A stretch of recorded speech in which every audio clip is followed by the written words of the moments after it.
দিয়ে আস্তে আস্তে ঘাটটাকে টাইট করে ধরে আস্তে করে সামান্য নামাবেন, আবার সোজা হয়ে যাবেন, পুরো মেরুদণ্ড খাড়া। আবার সামনে আস্তে আস্তে ঝুঁকে আবার মেরুদণ্ড খাড়া। এইভাবে করুন।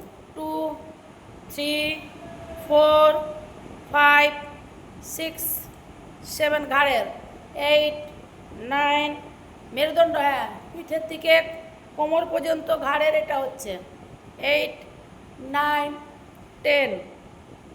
Very good.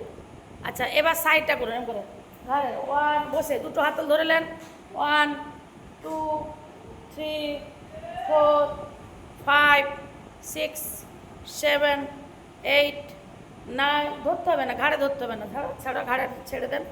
হ্যাঁ শুধু করুন আগে, হ্যাঁ শুধু ঘাড়টাকে সামনে পিছন করুন, মুভমেন্ট করুন, শুধু ঘাড়টা, শুধু ঘাড়ের এটা করুন।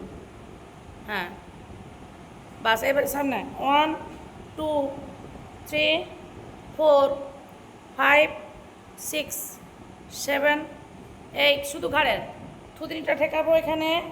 হ্যাঁ 9 10। এবার সাইড করুন, কাঁধের সাথে টাচ করুন, কাঁধের সাথে টাচ করুন।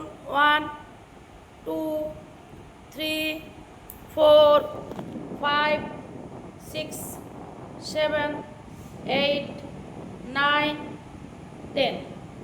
এবার আস্তে আস্তে এভাবে ঘাড়ে 1 2, ঘাড়ের স্পন্ডাইলাইসিসের এগুলো আস্তে আস্তে করুন, বসে বসে সব আস্তে আস্তে। হ্যাঁ 6 7 8 9, আস্তে আস্তে স্লো। এই যে আমাদের যেটা চিবুকটাকে আস্তে আস্তে টাচ করে করে যাচ্ছি। হ্যাঁ ভেরি গুড। টাচ করে করে আস্তে আস্তে টান দিয়ে দিয়ে যান, বাস। হ্যাঁ এবার ফুল করেন, আস্তে আস্তে পুরো ফুল রাউন্ড দেন, ডান দিক থেকে বাম